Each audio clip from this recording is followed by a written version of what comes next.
কবরে যাও, মুনকার আর নেকির যখন আসবে চোখগুলো হবে নীল রঙের চোখ, ভয়ঙ্কর। কেমন চোখ ভাই?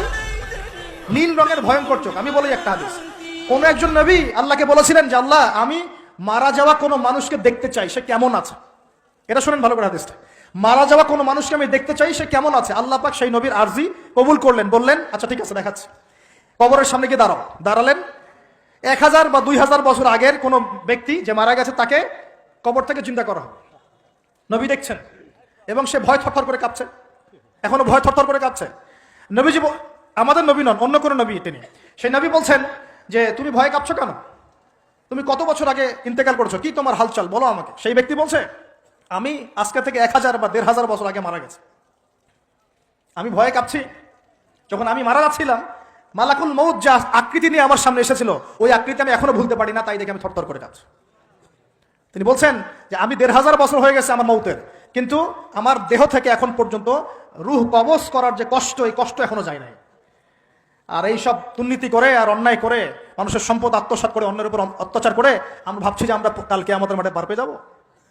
খালি কবরে যাও, তারপর বুঝবো। আল্লাহ রাব্বুল আলামিন আমাদের সবাইকে হৃদয়ের চোখটা খোলার তৌফিক দান করুন, হৃদয়ের কান দিয়ে কথাগুলো শোনার তৌফিক দান করুন, এবং আমাদের সবার কলব, মৃত কলব জীবিত করার তৌফিক আল্লাহ দান করুন। এই মাপে কম দেয় একটা পাপ যে বললাম সুদ, একটা বলেছি যে জেনা, একটা ব্যভিচার, আমানতের খেয়ানত, হ্যাঁ।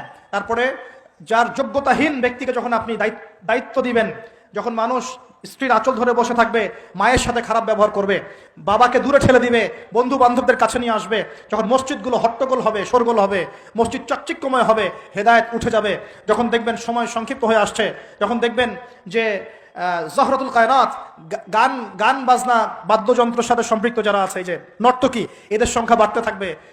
ইউজাফু আলা রুউসিহিম বিল মাআজিফ, মানুষের কানের পাশে বাদ্যযন্ত্র বাজবে।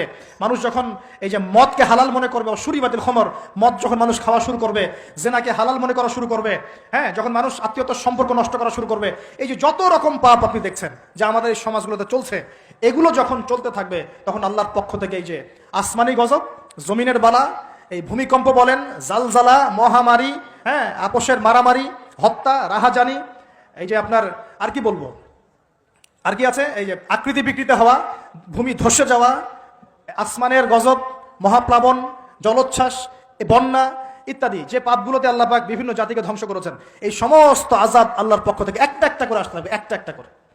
স্পেশালি 4-5টা। একটা হচ্ছে রিহুন হামরা, গরম বাতাসের আযাব আসবে, গরম বাতাস আসতে থাকবে, গরম, এমন গরম বাতাস আসবে যে বাতাসে জনগণের বেঁচে থাকা অতিষ্ঠ হয়ে যাবে মানুষ। 2 নম্বর আসবে জালজালা, এমন ভূমিকম্প, সানাওয়াতু জালাজিল, ভূমিকম্পের বছরগুলো, একটা দুইটা না, বছরগুলো একটার পর একটা আসতে থাকবে। আর কি আসবে? খসফন, মানে জমিন ভিতরে ধসে যাবে, নিচে নেমে যাবে, দেবে যাবে। আর মাসখান, মানুষের আকৃতি পরিবর্তন হয়ে যাবে। আর কাযফান, আকাশ থেকে পাথরের বৃষ্টি বর্ষণ করা হবে। এগুলো আসতে থাকবে। এছাড়া আমাদের হাতের কামাইগুলো তো আছেই।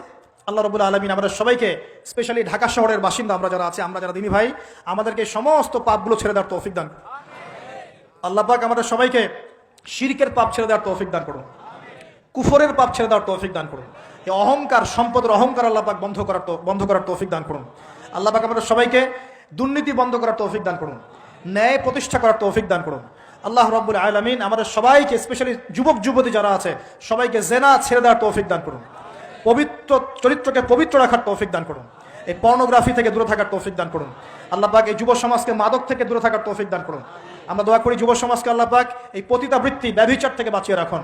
পরিবারগুলোর মধ্যে আল্লাহ পাক শান্তি দান করুন। এই ব্যভিচার থেকে, এই বিশ্বাসহীনতা থেকে, আমানতহীনতা থেকে আল্লাহ পাক আমাদেরকে বাঁচিয়ে রাখুন। আল্লাহ পাক আমাদের শাসকবর্গকে হেদায়েত দান করুন। আল্লাহ পাক জনগণকেও হেদায়েত দান করুন। আল্লাহ রাব্বুল আলামিন আমাদের সবাইকে অপচয় বন্ধ করার তৌফিক দান করুন। সবাইকে নামাজি বানিয়ে দিন, সবাইকে কোরআনওয়ালা বানিয়ে দিন, সবাইকে হাদিস চর্চা করার তৌফিক দান করুন, রাসূলের সুন্নত মাফিক জীবন গড়ার তৌফিক দান করুন।